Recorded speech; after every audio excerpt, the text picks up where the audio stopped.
now record the meeting. That way, for those that I know that aren't around, they are able to listen to it and also go through it on a, when they're able to do so. And again, my objective is to go through the most important things to make sure you're well prepared. And then if there are questions at the end, we'll answer any questions you may have. But as my objective is to get through everything quickly. So, the laws of the game, expectations for the evening, as I said, shared them with you guys beforehand. It obviously helps if everyone is on mute. That way we don't have unnecessary background noise. You're welcome to use your webcam, but you don't have to. There may be an opportunity. I'll give you an opportunity between segments to ask questions as well. So before I move on from one segment to the next, to make sure when things are still fresh and you still have it in your mind, you can ask the questions. The chat box is there. Right. At any point, if anything is unclear, you can use the chat box. I'll do my best to monitor it while I present as well. And I prefer to interact with people face to face, which I'm sure you guys all do as well. I've got much better at using Zoom and similar platforms, and I have been able to make it more engaging through experience, but it's still not my preferred means to communicate with you guys. And I'm sure we may have some hiccups along the way, so just be patient with me and everyone else. So again, for the sake of time, just go through it quickly. So I know some people have coaching travel, others haven't. So for those tuning in right now, please use the chat and just share with me. Actually, I have two questions. What is the one thing that you hope to gain from today's meeting? Because I'm sure you have expectations for the meeting as well as the season. So what do you hope to get out of the meeting? Question one. And what do you hope to get out of the season as well? So question number two. So use the chat. Both are important to me because if there are certain questions leaning towards a certain part of my presentation tonight, I can cater to the needs of the people that I'm going that are on the call. So again, question one, what do you hope to hear about tonight? So you're well prepared. And what do you hope to get out of the upcoming season and beyond as well, but the upcoming season? So two questions. I'll give you, again, for sake of time, 1 minute, and then we'll move on. All right, so just use the chat when you get a chance. I'll go through it in a little bit, but 1 minute.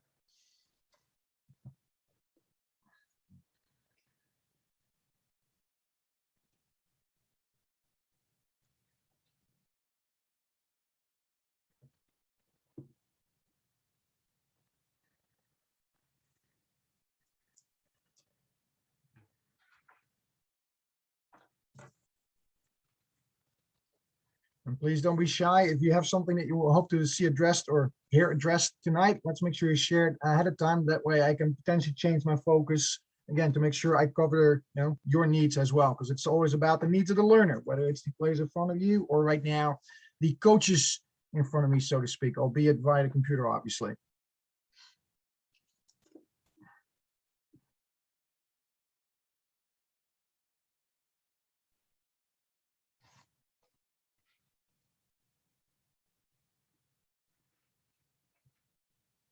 All right, so I see a couple of things coming through. So, let me look at it really quick.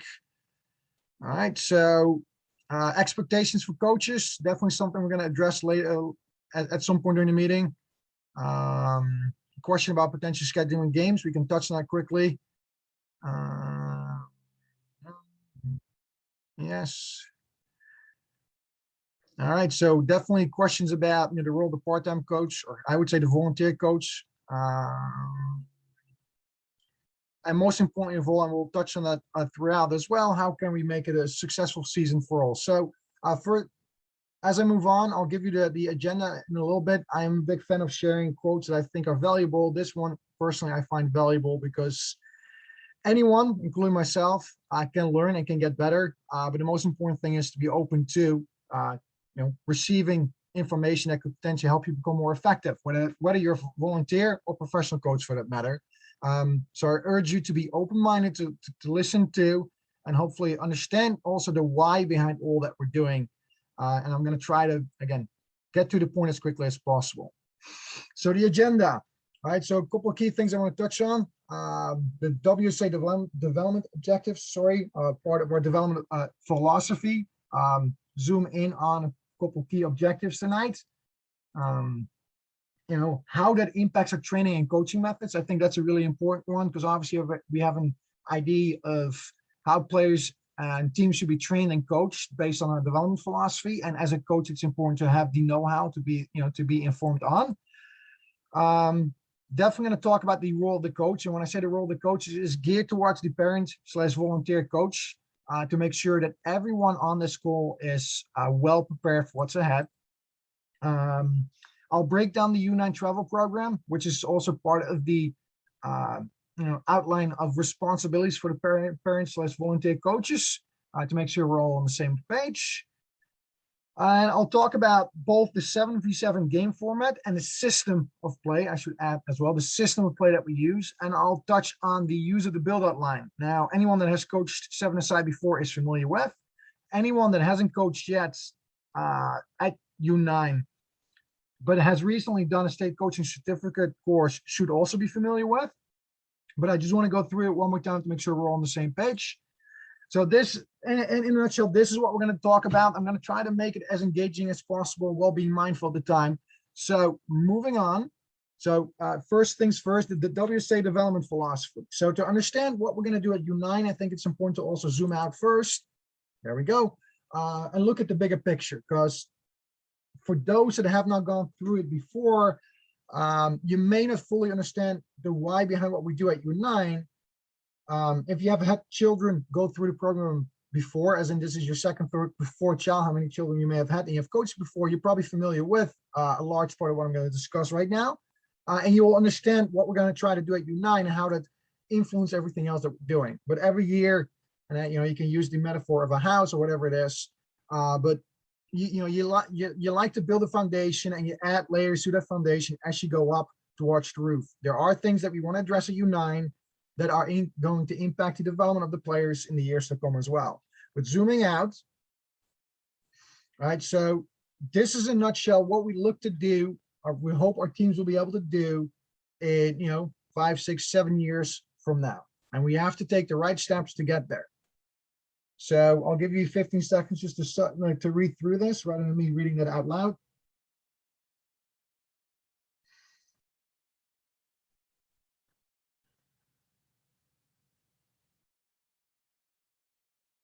And again, it's about positive attacking brand of soccer. That's really what we're looking to do. And it is still rather vague, but you'll hopefully get a better understanding of everything that we do. And I'll tell you right now, as a player, I remember playing, with a variety of different coaches, a positive attacking style in which we look to dominate the game, in which we look to control the rhythm of the game, outplay opponents. As a player, that's also much more enjoyable than just set up not to lose, which at the professional level is, could be born out of necessity, but we're talking about developing soccer players. And again, we got to create the rights, we got to instill the right habits with the players at a young age. So the core principles of our development philosophy, those are very, very important to know. So, getting in a little closer to, what we're going to focus on at U9. Yeah. If you have recently taken a state coaching certificate course, you may well have heard this, and I talk about this quite often as well. It's not even player-centered, but child-centered or coach-centered. In a child-centered environment, everything you do is done with the best interest of the children in mind. And in a coach-centered environment, or better said, an adult-centered environment, unfortunately, the needs of the children are often sacrificed for a variety of different reasons. It could be as simple as the egos involved want to win, which, I want to win. I'm a competitor. I'm very competitive. Nobody in my family wants to play games with me. I've never finished a game of Monopoly while playing with my brothers because I can't stand losing. But I also understand that for us to be successful and for us to be successful as an impacting the development of the children in positive ways, both on and off the field, we got to look at what their needs are, right? It should be about their needs. And yes, they want to win, but they don't care as much as we adults do. Because in a coach-centered environment, too often with the sacrifices made, it will impact one child, multiple children, whether it is playing one set position, to limited playing time, to whatever it may be, being played well, you shouldn't be playing because you got hit in the head and you should probably have been subbed out. Things like that still happen in our environment, unfortunately. So we definitely want to create a child-centered environment. And why do we want to do that? Right, so just touch on this. I'll go through this quickly. Why do we want to do that? There's two key outcomes. Sorry, it's been a long day already. That we look for. So the first and most important one is for us to help the children if they're not there yet. This is what we shoot for. We want to develop of helping children develop a love for the sport, a sport for life. I am still involved in this sport, and there's several of our professional coaches that are on as well. They're involved because they love the sport. That's how simple that is. And it should become a sport for life. Many of you have played yourself and are now returning to the sport to give back to this sport that has given you so much. But it starts with you having a love for the sport. If you don't love what you're doing, it will be very difficult for you to learn about the sport. Right? This is our number one priority. Again, it's about the needs of the children. How can we help them fall in love with the sport? And then with that, knowing the game of soccer or football, as it's called around the world, it's a game in which you constantly have to make decisions. Now, we wanted to develop independent, capable, and confident decision makers. These two things are key to all that we do. Right? Again, it's about the needs of the children. It's centered around this. How can we help them fall in love with the sport? Right? We want to make sure children show up at practice with a smile on their face, leave with a smile on their face. Same thing applies to games. Right? And we also want to help them become both capable and confident in their own ability, as well as being able to make decisions on their own. Right? And we'll touch on all this as we move through, but this is at the heart of everything that we do. So, talking about our training and coaching methods, because there's quite a few people that have a view on. So if you know that we wanted to develop capable and confident decision makers, right? This impacts how you train and coach. All right, that's the short of it. All right, so how do you think our development philosophy impacts our training and coaching methods? And maybe think back to your own days as an athlete as well. And it doesn't even have to be, in soccer per se, but just think back to how you were coached and how coaching has evolved. What do you think the impact of our development philosophy is on our training and coaching methods? Can you please use the chat and maybe provide your thoughts on this before I personally, because I'll talk about it in a little bit, but share your thoughts with me via the chat. How do you think our development philosophy impacts our training and coaching methods? All right, so I'll start my stopwatch right now, and I'll give you about a minute or so to think through it, and maybe share your thoughts via the chat, please. All right, there we go. So how do you think our development philosophy impacts our training and coaching methods? How can we make sure that we put the needs of the children first? How can we help them develop a love for the sport? How can we help them become more capable and confident decision makers? All right, so it's awfully quiet in the chat at the moment. There we go. I got at least one person jumping on it already. I would love to have more than one person chiming in on this, please. All right.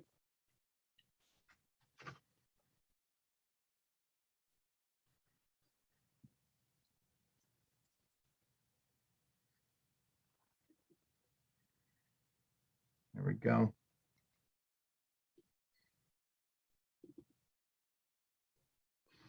All right, so we have 22 people on. Some are very familiar with, some may not be yet, but this is the objective of this meeting as well. Making you more familiar with what we look to do, understand the why behind. So there we go. All right, so let me see what we got. There we go. So I'm reading things saying less direction and more autonomy for the kids to make decisions on their own. All right. Keep it fun and engaging while increasing touches on the ball. Positive reinforcement came back twice, right? Both from players and coaches. I like that. I helped them emphasize development skills such as finding space. I like this one too. And I know from speaking to this person, I know what kind of coach he had growing up, but less barking orders and more empowering of the player. Limited time talking to the kids, include them in discussions. Focus on the kids' involvement. I like this one. Don't coach on the ball. And realistic game scenarios, and ability to develop decision-making and abilities ability to solve a variety of problems. So there's several people here that have not coached yet. There's people that have coached their older children in the program. So I love that, we have all this input from a variety of sources. Moving on, talking about a training and coaching method. So there's clearly an idea of what we want to achieve.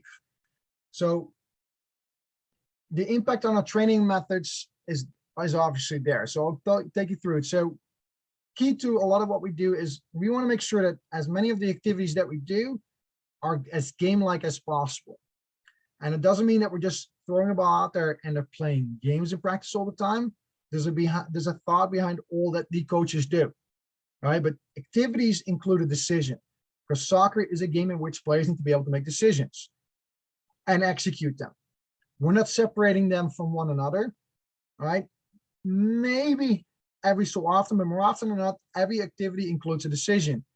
And again, a 1v1 scenario in which you have one player with ball and one player without ball could already be considered a game-like activity because there's a decision to be made based on what the defender does. So again, we're trying to make sure the activities are as game-like as possible. All right. Somebody said something about, no coaching off the ball. Somebody else said no barking of orders, etc. In training, we want to make sure the players make the decisions, right? We want the players to make the decisions to help them become better and more effective decision makers. We can help them steer, or we can steer them in the right direction. We can help them out, but in the end, they got to be able to make decisions. And sometimes they work out, sometimes they don't. But I've yet to meet that 7, 8-year-old that's perfect at all that he or she does. Understanding that mistakes are allowed to be made throughout the process is very, very important as well. All right. Creativity, where does it come from? Now, first of all, I think in the US, we have very few creative players. A few that we do have spent a lot of time in Europe, which is not a surprise to me. Most of the time, that's because the adults create an adult-centered environment, a coach-centered environment, and we don't allow them to own the experience. When the coaches own the experience, the players aren't given the freedom to be creative. They're not allowed to make their own decisions. They're often told what to do. We got to encourage creativity. Right? And we do want technically capable players. All right, but the training is often in the context of the game. All right. Maybe on occasion we need to take a child out. Maybe on occasion we, with the entire team, need to do something out of context. But decision making and the execution of those decisions go hand in hand. Right? If I, as I said, going back to my earlier example, are in a 1v1 scenario with a defender in front of me, right? Because that's different than when I have a defender, say, on the side of me. I now have to make a decision and I have to be able to make those decisions. All right, so you have to make the decision and execute those decisions. So we do that hand in hand. And yes, there will be a technical breakdown potentially in that setting, but we can help improve players in that setting as well. All right, but they go hand in hand, decision making and the execution of those decisions. And it may sound strange, right? Because some people talk about how much we do. Compared to their peers around the world, most of our soccer players spend very little time playing, because most of what they do, if not all that they do, is within the structured environment created within the association, where their peers around the world spend hours and hours outside with the ball. We have very little time, right, with our players, and we want to be as economical with our time as possible, right? So by combining several components of the game, for example, technique and tactics, even at a small level, as in 1v1, 2v2, whatever it may be, we want to help accelerate the growth, hopefully. But again, we have to be very economical with the very little time that we have, right? And this is probably the most important one, right? Many children grow up to have a fixed mindset, unfortunately, because they see themselves as a failure as soon as they make a mistake. We got to help them understand that the focus is on the process. Right? We want to reward passion, drive, hard work, and determination, because in the long run, those that stick with it, those that work hard, those that are committed to, will come out on top. Right? So that is, I would say, based on our development philosophy, those are the things, the key items that are to be considered. That is based on the development philosophy. That's the impact on our training methods. Now, comes looking at our coaching methods, and I think this is really important because a lot of what our coaches will be doing, as in the volunteer coaches, is focused on what happens come game day. All right, so the development philosophy also impacts how we coach. I also want to add, many of us, and I'm no saint, I'm included in that as well. When you start coaching or when you coach, you're often unconsciously even influenced by how you were coached. Now, I can't speak for all of you, but I'm sure many of you have had old-fashioned coaches that were very much in control, that struggled to create a child-centered environment. Somebody mentioned barking orders at. That, for example, is something that used to happen a lot. And many of us, without realizing it, are coaching the way we were coached. For some of us, that means we have to evolve / reinvent ourselves a little bit to make sure that we can create a child-centered environment even when we are coaching come game day. So it's important to note that soccer is a player's game, right? And it simply means they are on the field. They are the ones participating. They are the ones that are forced to make decisions based on what happens on the field. All right. They need to be allowed to make their own decisions. Somebody mentioned it earlier on as well when we were talking about like how does the development philosophy impact our training and coaching methods. There shouldn't be any coaching on the ball, as in a player on the ball should be allowed to make his or her decision. You could potentially steer players around the ball or far away from the ball into the right direction, but on the ball, leave it up to the children. If I'm going to tell players what to do all the time, I ain't coaching anymore. I am controlling, and I'm controlling what they're doing, right? And it will hinder the development of the players that we're working with, unfortunately. We got to understand and accept that mistakes are allowed to be made, right? I now use this consistently with my girls team. Failure does not exist, right? You are allowed to make mistakes, all right? And understand that mistakes are stepping stones to further development. No child is going to be perfect. To be honest, no one is perfect. We can strive for excellence, which I think is also different than seeking perfectionism, all right? Or seeking to be perfect, but failure doesn't exist. We want players to understand that they're allowed to make mistakes. And to get them to think about the game, which is also part of, we can include them in our pre-game, halftime, and even end of game talks. So rather than you as a coach, like for example, right now, I'm talking quite a bit more than I probably would have spoken to you guys if I'd done this in a classroom. If I want people to think about what we're doing, I would engage them. I would ask questions. I ask them for their thoughts. For example, if one of your points of focus for the last couple of weeks in training has been recognizing when there's an opportunity to maybe to play ball out of pressure, right? Because sometimes at a young age, especially players will try to force it through in pressure. Recognize a moment to play a ball out and maybe switch the point of attack. As in, hey, I can't go down the left side, maybe there's space down the center or the right, but I got to pass the ball out of pressure first.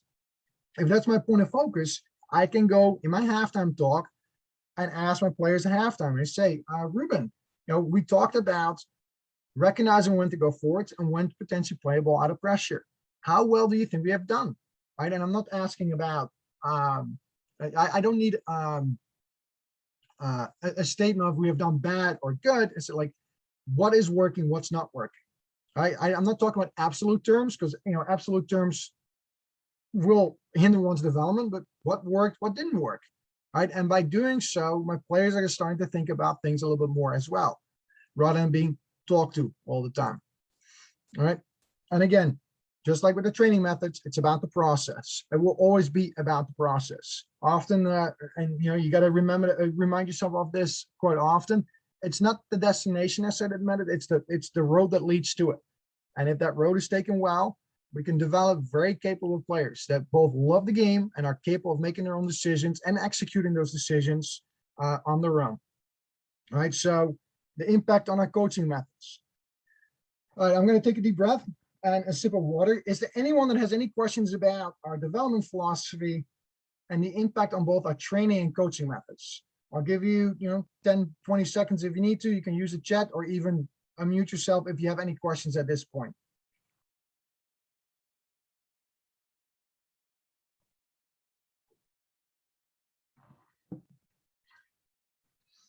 There we go. Someone invited chat. All right. All right. So again, if you do have questions, I'm here now to answer them. This is why we do these type of calls.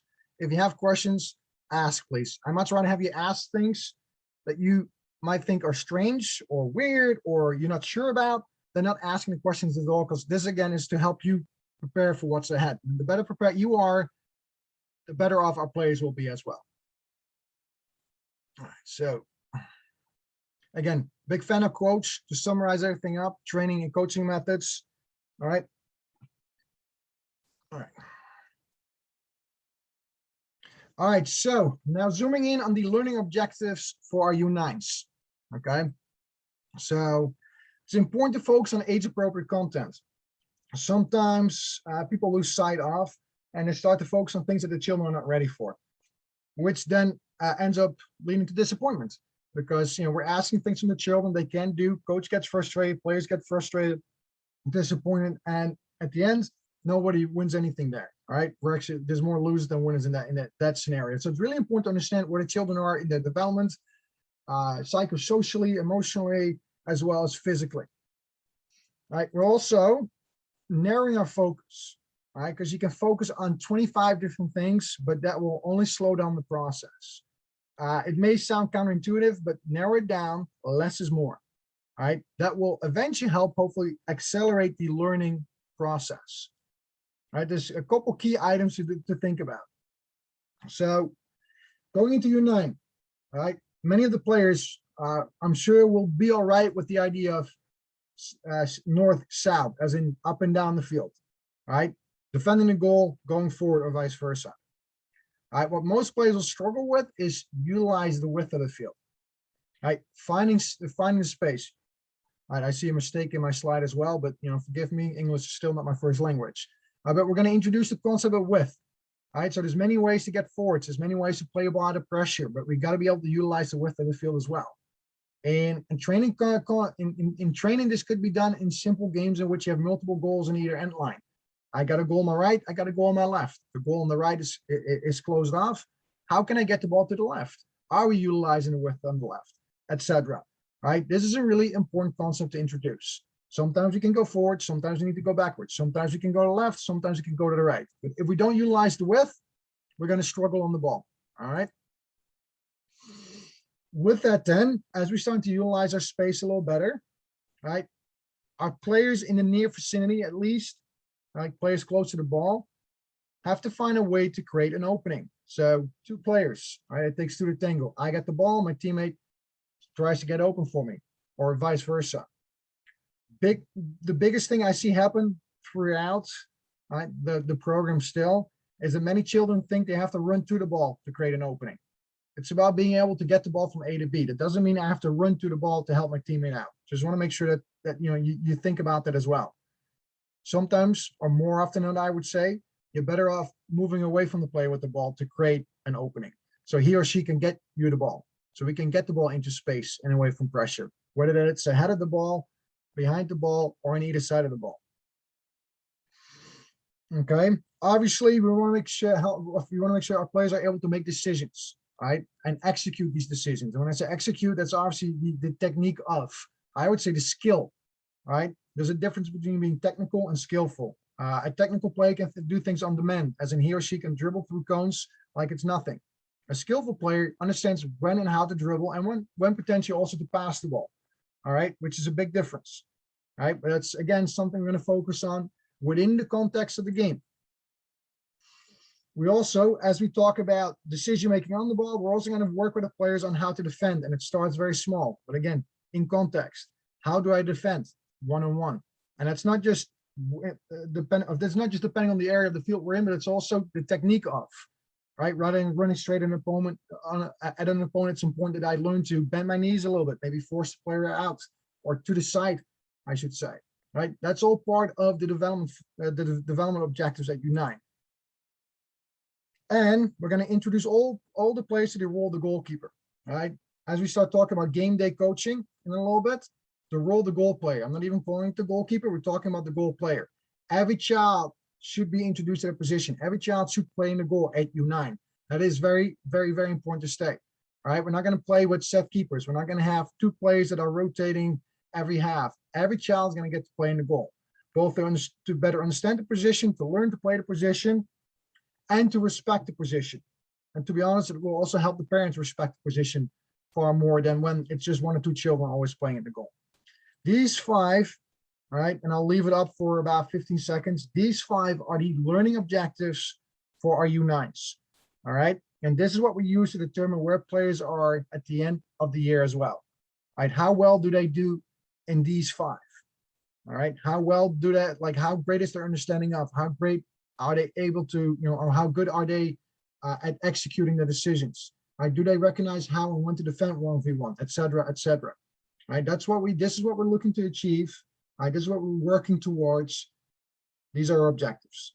Anyone, any questions? If not, I'm just going to breeze through things. But if you have questions, don't be afraid to use the chat. I'm keeping my eye on as we go through this.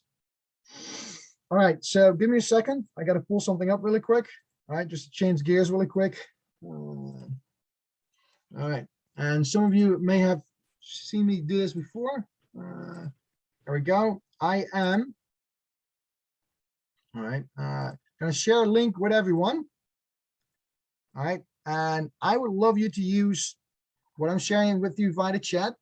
All right, and you use whatever words, adjectives, whatever you want to use to describe your ideal youth coach. I'll give you 1 minute to do this. All right, whatever you feel like that describes the ideal youth coach, just put it out there. All right, you click on the link, you can start typing away.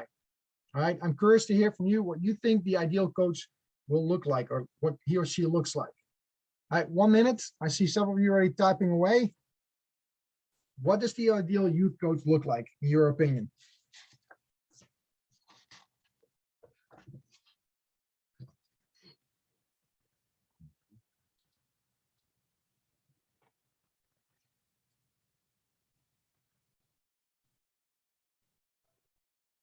Okay. All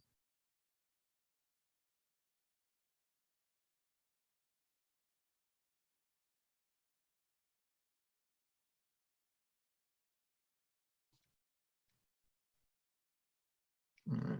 So, all right, so just use the Padlet that I shared with you guys. That way I can keep an eye on. All right, I see many of you are starting to use it. I'm getting notifications that people are using it.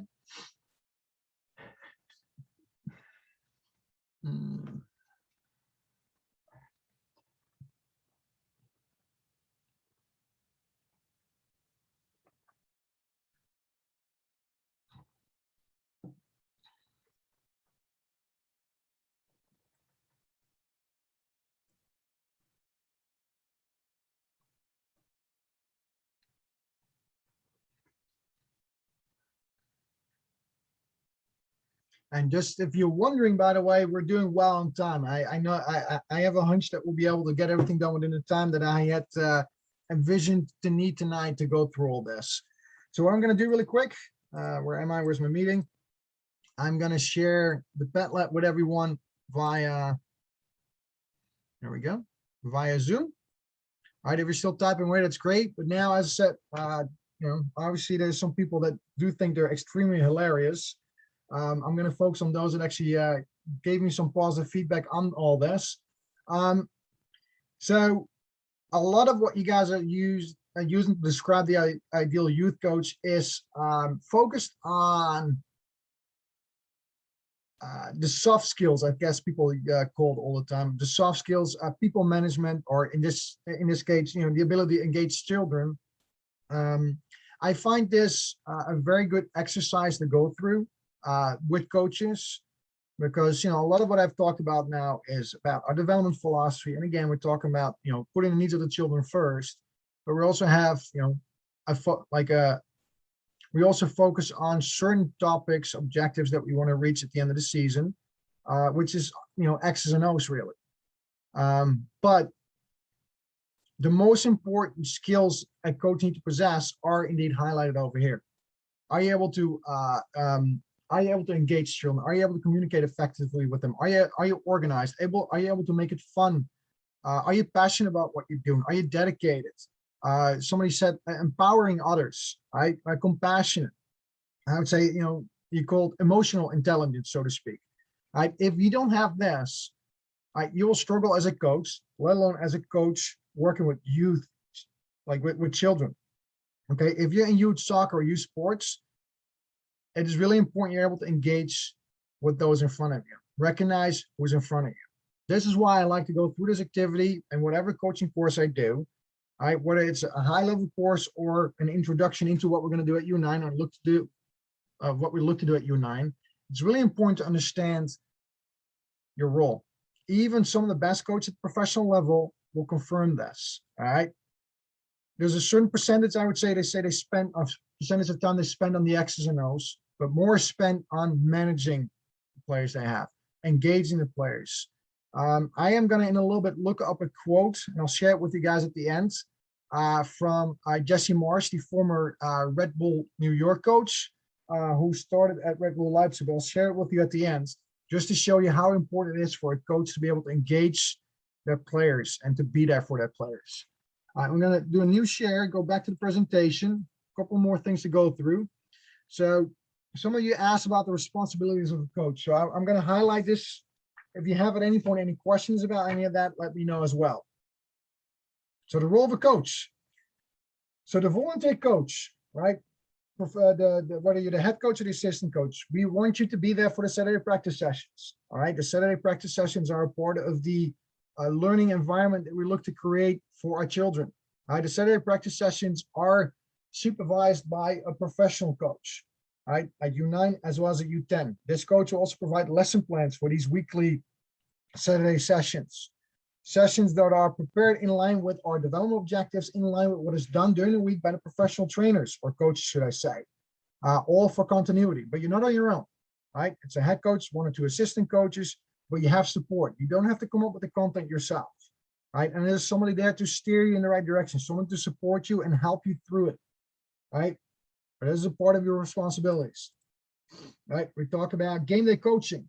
Now, hopefully, again, we talked about it earlier, the impact of our development philosophy on our coaching methods.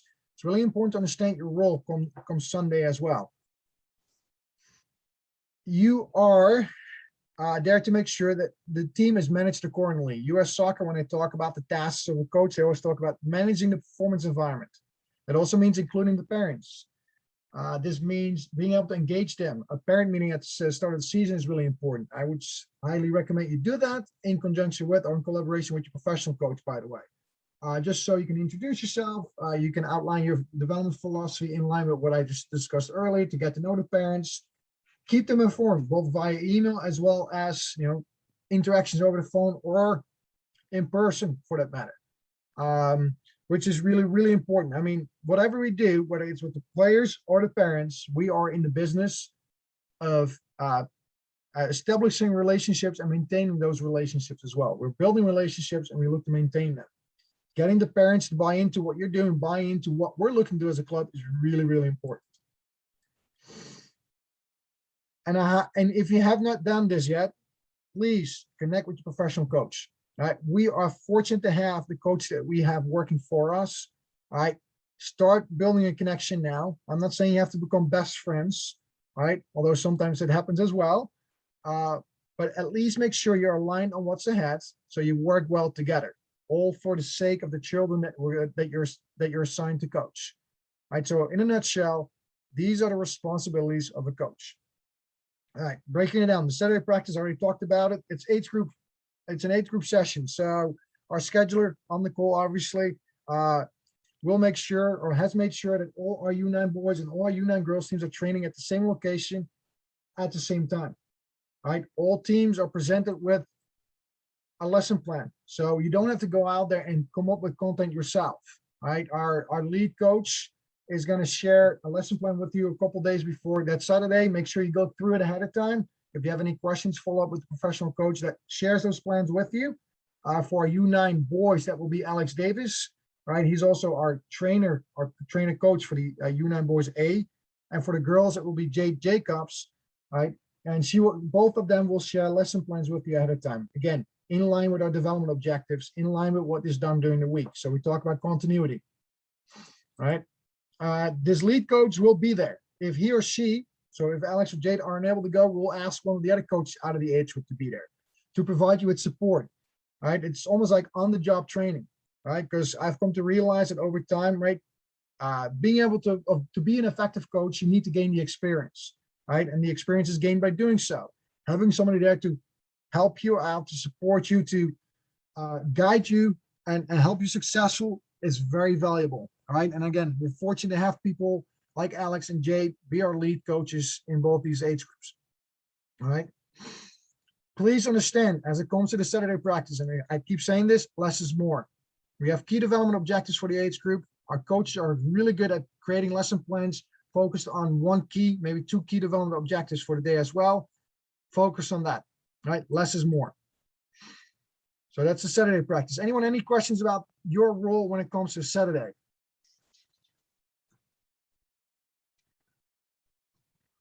All right, moving on. I'm very clear, or people are already starting to drink and relax with hopefully a long weekend ahead of them. But really important. I see the chat coming up. Give me 1 second. All right. So this is key. Okay, when it comes to game day coaching, all right, when you have one head coach and 1 to 2 assistant coaches, make sure you divide roles. And what I mean by that is everyone has a role to play. Everyone can be very important and also impactful. All right. When it comes to the coaching during the game, we need one voice, all right, to be the one to communicate with the players on the field. All right. And we don't have a separate coach for defense or the offense like they do in football. And some people try to, like when I say football, American football, some people carry that on into soccer, unfortunately. For clarity, consistency, one voice. Maybe one coach takes care of the substitutions. Maybe another coach takes care of, speaking to the players when they're on the side of the field, whatever it may be. All right. But one voice is plenty, right? We need clarity. We need consistency. When the professional coach shows, let him or her take control, right? We, again, are very fortunate to have the coach that we have, the professional coach it is. They can help you. They can help the team be successful. Take pride in what you do, but let's make sure we have one voice. All players are expected to play at least 50% of the game. Now, going to U9, just find a way to evenly balance the playing time. All these players are part of the program and are on set teams based on what they showed during the U8 Academy. Right? I'm sure there will be players that are better than others on the team. Right? But all players are expected to play at least 50% of the time. But again, just even out the playing time. That doesn't mean that one player plays a full game and player 2 and 3 only play 50%. Now, we'll come up with a way to manage that accordingly to allow all players to play as close as possible to a similar amount. Okay. Also understand when it comes to playing time and playing positions, players are to be rotated over all positions. I'm not saying that needs to happen in one game. All right. That is over the course of the season, over the course of the year. I talked about the role of the goal player earlier on as part of the development objectives for U9. Rotate the players over different positions. That's so they learn to play the game based on the principles of the game rather than just based on one position. Right? Because I can tell, and you're gonna come up against teams and clubs where kids are stuck in the goal or play defense or play center midfield consistently. But it's a sacrifice made by the coach for only one reason: to win games, for success right now rather than looking at the long term. Right? Players should be rotated over all positions. Try to limit to 2 positions per game. So I'll show this system of play in a little bit. But if like 1 week, some players maybe play a little bit more defense, the next week they play a little bit more in the midfield, and so on and so on. Right? Please make sure to ensure that players don't play 7 positions in one game, or even 4 positions in one game is already too much. It's over the course of the season, not just in one game. Make sure you create, and I can see I've done a great job setting up this PowerPoint, but develop clear pregame rituals. We can do this together with the professional coach. When I talk about pregame rituals, it's about meeting at the field at a certain time. I recommend half an hour for U9 is plenty. Set up a warm-up routine, which is all with ball. They don't need to do any static stretching or dynamic warm for that matter.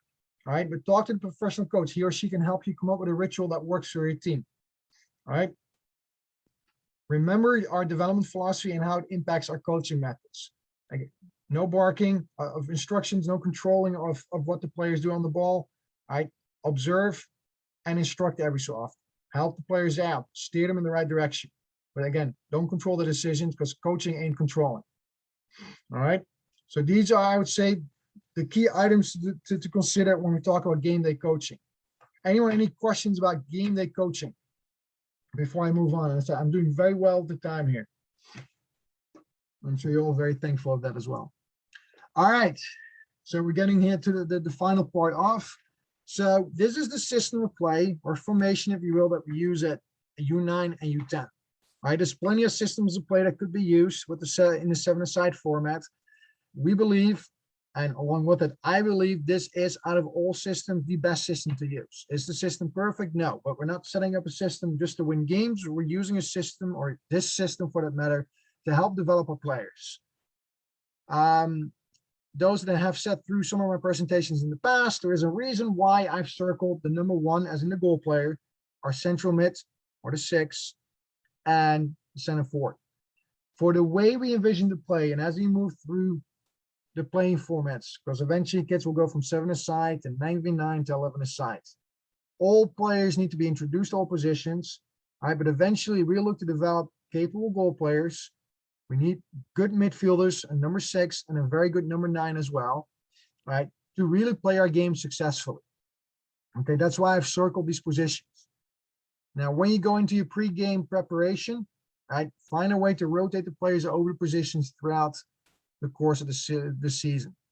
So what I was saying earlier about playing multiple positions, for example, in your rotation, maybe players play right center back and right mid in one game. Maybe the next game they'll play half in goal, and then they rotate through playing, I know, the center forward and center mid positions, for example, and so on, and rotate that from week to week.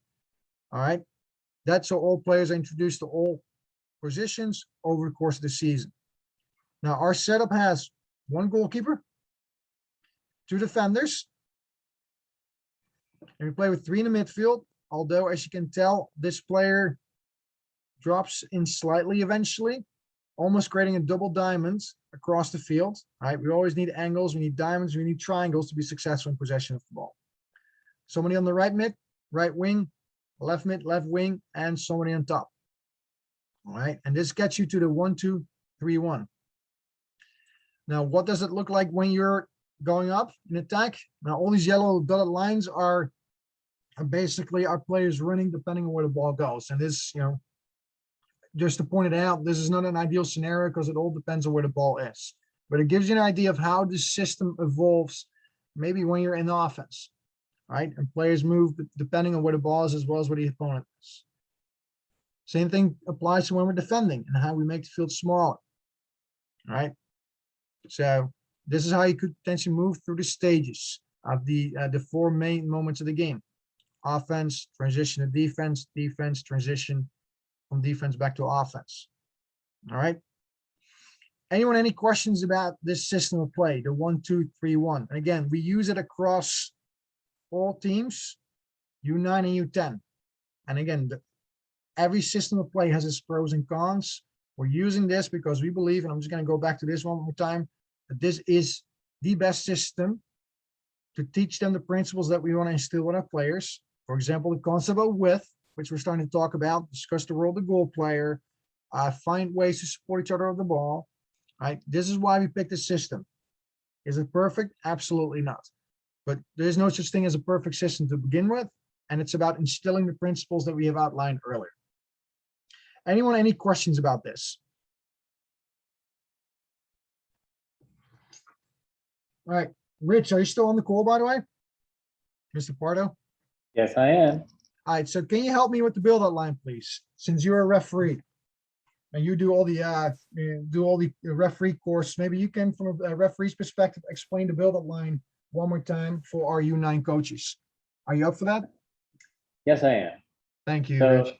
so the build-out line was instituted to get teams to be able to play from the back without teams just pressuring them as soon as they have the ball. So what happens is when the goalie gets the ball, when the ball is kicked towards the goal player picks up the ball, the attacking team then has to retreat behind the build-out line. Now the goalie can wait until the opposing team retreats behind the build-out line, at which point he can then play the ball to one of his players. Now, the build-out line is treated a little differently for teams that are in EDP than teams that are in the New Jersey. So in EDP, the opposing team can't cross the build-out line until the ball is received by another teammate. All right. In mid New Jersey, it's when the ball is played. So when the goalie releases the ball. All right. The same thing holds true for a goal kick. So when the ball goes over the end line, the opposing team has to retreat from behind the build-out line to behind the build-out line, and then wait for the ball is either received by a teammate or whether the ball is played. Same thing goes for a free kick inside the build-out line. So the attacking team has to retreat behind the build-out line. Now, as far as offside goes, in the 11v11 game or 9v9 game, offside is generally determined from the center line towards the end line. But in the 7v7 game, offside is determined from the build-out line to the end line. So basically, you can't be ahead of the build-out line. If you're ahead of the build-out line and the ball is played from one of your teammates and you're behind the second to last defender, you are considered offside. All right. That's generally everything that I need to point out. Yeah, Is that I going think too so. much? Charlie, you, do you have Rich. anything else? Yeah, Rich, I think you've captured it. I mean, the one other thing of advice is, because the way Rich explained that some of the leagues have different interpretations of the rule or different ways that they enforce the rule, is just speak to the referee before the game and just go over and make sure you have a clear understanding on how that referee is going to enforce the build-out line for that game. Unfortunately, it could change week to week depending on where you play and who the referee is. So just before you go in, and I don't know if we were going to cover this, but generally speaking, game day preparations, you do have some responsibilities with regarding to checking your players in, making sure you have player passes, paying the referee, and as part of that, introduce yourself to the referee and just get an understanding of how the referee is going to be calling the game. All right. So you may well run into some of these guys during the fall season as well, refereeing games in the area.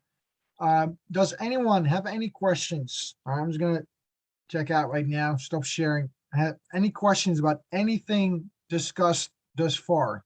All right. I've gone through things quite quickly. Maybe faster than I would have if it had been in person, but I understand, the fact that we're the fact that we're on Zoom, which is not the most sufficient means to communicate. But does anyone have any questions about anything? So Rory wants to, can you reiterate the Mid-New Jersey build-out rules for both goalkeepers and goalie release scenarios? All right, Rich, can you help me out with that one more time? So Okay. for Yep. Mid-New Jersey, So- which it's most teams, by the way, at U9. Yeah, so Mid-New Jersey, so either when the goalie gets the ball or a goal kick or a free kick inside the build-out line, any of the above. So what the attacking team, what they have to do is they have to retreat behind the build-out line. So the team that's, whether it's the goalie has the ball, whether it's they're taking a goal kick or a free kick, they can wait until the opposing team gets behind the build-out line. Once they do, they can either release the ball or play the ball with their feet, whether it's a goal kick or a free kick. Once that occurs, the opposing team can then come inside the build-out line. Now, the team, whether it's the goalie taking the goal kick or the free kick, they can also just play the ball quickly if they want. And even if the opposing team hasn't retreated behind the build-out line. Generally speaking, what happens is if somebody doesn't retreat behind the build-out line and then tries to attempt to play the pass, what referees will do is then award an indirect free kick from the spot of the infringement. All right, so judging from the response via the chat, Rich, you were once again flawless and it's clear. Anyone else, any other questions? This is your chance to ask these questions. I will make sure to follow up and share a link for this meeting with all you guys as well, so you can listen to it again if you want to. I know Matt being our VP of Boys Travel, and I spoke earlier today, we'll also share some information with you on some of the administrative tasks that need to be considered. Obviously, every team should have a head coach, 1 or 2 assistant coaches, and potentially a team manager / treasurer, whatever we need to help you in the process. But we also understand and recognize that many of you spend too much time behind the computer as is, and we knew that we weren't going to be effective talking through that as well tonight. And we just wanted, as said, less is more. So this is why we focused on what I just discussed tonight.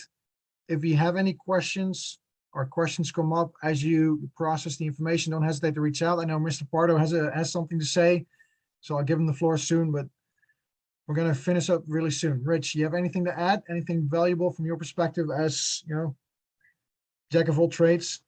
Yeah, just that, like I introduced myself, I used to be a coach. I was VP of Boys Travel for a while. I'm going to be sending out emails to all the teams, just reminders for the experienced people, and then for people of inexperience, like a lot of yourselves, about what you're going to need to be doing. Whether it's going on Got Sport, which is where you'll find your game information, where you'll communicate with your opponents, that sort of thing. I'm going to be providing you information so you don't go into the season, in the dark. That's it. Thank you, Hey, Rich. Rich, can I impose upon you to answer the question that was asked earlier about, I think one of the coaches has been contacted by an opponent who wants to start scheduling games. Maybe just try to address that generally or Yeah, specifically. generally speaking, this time of year, because the game schedules are out, whether you're in EDP or mid-New Jersey, is to find out if there are any time constraints on any particular day during the season, like with the game that you have with them. Generally speaking, you should contact your opponents for your home games and tell them, ask them, do you have any time constraints on the date that we're playing? And then you could also tell them for their home game, like October 31st, can we play earlier in the day so our kids can go and have Halloween, that sort of thing. Or the week of teachers convention, if your team's going to be, one of your team's going to be away, and you play on a Saturday earlier in the season, something like that. Yeah. Did that? Yeah, and the other thing I would add to that is if you're an EDP, get familiar with the EDP website. If you're in mid-New Jersey, get familiar with the mid-New Jersey website. Both of the leagues will publish a handbook or league rules that you can download. I suggest you print it, put it in your coach's bag, look at it before your first game so you just get a general idea of what some of the expectations, rules are. What happens, we both show up to the field and we have the same color jersey on. Which team has to change jerseys, for an example? Home team. Yeah, exactly, right? But it's defined in the rules, right? So it's the home team who has to, just reminding your kids to, on game day to bring, making sure that they have both jerseys with them in the event that you do have to change uniform colors. There's a lot of tips and tricks that, we've learned over the years of doing this. So as I said in the beginning, don't hesitate to ask. You're going to have a ton of questions. I know this may not be the best forum to ask them, or you have you're just not able to ask it at this point, but there's a lot that goes into this. We're really appreciative of you volunteering and willing to dedicate your time to these kids. It's a fantastic experience. You're going to get frustrated at times. You're going to come up against opponents who are yelling and screaming and who have that, stud player who can just kick it from anywhere, and, stick to the plan, stick to what we do. It works. And just have faith in the process, because these kids, you will see a transformation. You're going to blink one day and you're going to say to yourself, these kids didn't know how to play soccer that second week, and then all of a sudden it's wow. They're moving the ball inside, outside, and really making a difference, and just showing what they've learned over, the progress is going to be tremendous from the beginning of U9 and, as they continue on their journey. So. And I can jump in. Yeah, go ahead, Rich. Yeah, I can jump in. Well, just something Charlie was saying. Big thing, like with uniforms, with colors, big thing is to communicate with your opponents. That's what the chat function's for. You tell them, this is what we're going to be wearing at home. What are you guys going to be wearing at your home? That sort of thing. Because generally speaking, the home team is the one that chooses what they're wearing. So, Hey, Rich, can I just, because you talked about scheduling, it was Liz Riley, U9 girls, I think on top of my head, Fulham, I think it is, right, Liz? She also asked about, who to contact to schedule, because all game scheduling at home goes through Rich Sparto. He is our scheduling contact, and he will reach out to get that going. One more question, Rich, I hope you can help with. team Again, wait, hold on a second. Before you get to the team snap, again, I just want to make sure that this is clear. I know it's very clear to us who've coached before, and Liz, I apologize. I don't know if we've ever met. I'm not sure if you're a brand new coach, but it could get a little confusing, right? So home games, Rich will schedule for us. Away games, you need to contact your opponent, right? Rich can probably identify where you get that information from, but you need to have that dialogue coordinating with your team's needs, your professional coach's needs, and trying to get that game scheduled. And what I mean by that is, like as Rich said, you may find out that your team is, there's a school event or something on one weekend during your season, whether it's the spring or the fall. Usually this happens maybe in the spring, a school will have a production or something like that, and no kids are available that weekend. So you want to get out in front of those things, understand when your team is available, when they're not available, and when the best time to schedule these games, because you or your team manager, hopefully, will be reaching out to your opponents to try to schedule those away games. For our home games, the same thing. The away teams will be contacting you and saying, hey, we're playing at Westfield on September, whatever. We'd like to play at 10 a.m. because our trainer's only available at 10 a.m. Well, we can't guarantee that. You need to relay that information to Rich, and then he'll work with you to see if he can get you in on the schedule, to accommodate opponents. But, generally speaking, we have a lot of games to schedule. We have limited fields, so it's not always possible. So the sooner that you can get in front of that stuff, the better. Right. And Rich, there was a question about team snap accounts, and I know that is in the process of getting sorted, but you probably have the latest Yes. information on that as well, right? Yeah, it's a work in process. I'm going to be doing that with Jen Silva. So that, and anyone who has already renewed, well, this group hasn't renewed, but older teams have. But we're going to set it up for all the teams. If you have already set up something because you've been around the block a little bit and you've set up an account, I would just need to do that. I'm going to send a note out to all the teams asking for that information. Anyone who set up an account, but we'll be getting that shortly. And again, for those you don't know what TeamSnap is, right? It's an app that you can download. There's a website. It'll have all your player information. I don't know, Rich, if we're going to pre-populate that for them or not, or they're going to have to do it. But it's the number one way to communicate to your team, your parents, especially on to find out who's going to be available to practice. It's a scheduler, so you can see, so the coach or the professional trainer can see who's going to be available on practice days, who's going to be available on game days. Do you have enough kids to field the team that particular weekend? And then it's a great way to communicate. You can do instant, pop-up messages to everybody's phone. You'll have a directory there. You're on your way to a game in who knows where, and you get lost and you need directions, that kind of thing. The fields will also be, could be inputted there. So you can just tap on it on your phone, and Apple Maps, Google Maps, Waze, whatever can open up and take you directly to the field. It's a tremendous resource that if you haven't used it before, I think you're going to like. We've been using it, I want to say 5, 6, 7, 8 years now for most teams. All right, and last but not least, I do want to, I'm I sure can't promise you I don't have one more, Ruben. Yeah, But no, go I ahead. mean,